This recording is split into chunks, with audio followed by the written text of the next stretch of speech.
हम रंजू झा आई विद्यापति के एगो गीत गाबि रहल छी। अच्छा बुझात तो लाइक करब, सब्सक्राइब करब।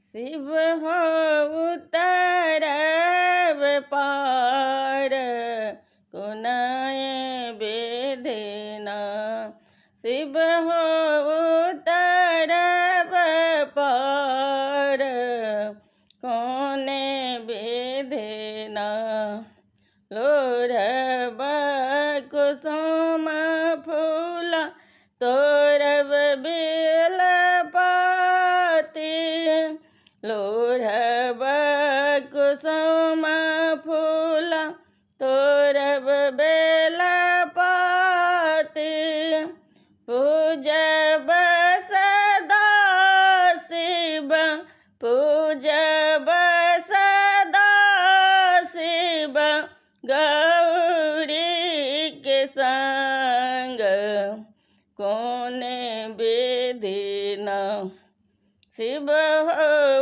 उतरब पार कोने बेधेना।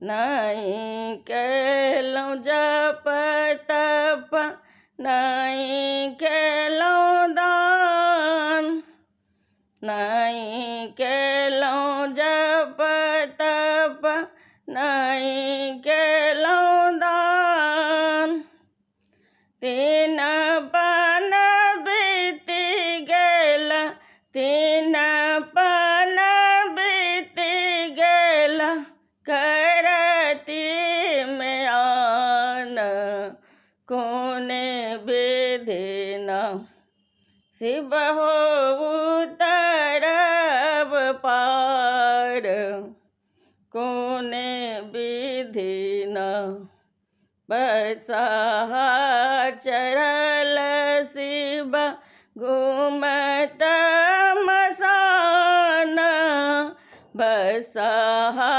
चढ़ल शिव घूमत मसान, भंगिया बेदर्दी दर्दो न जान कोने बेधेना, शिव हो उतरब पार कोने बेधेना।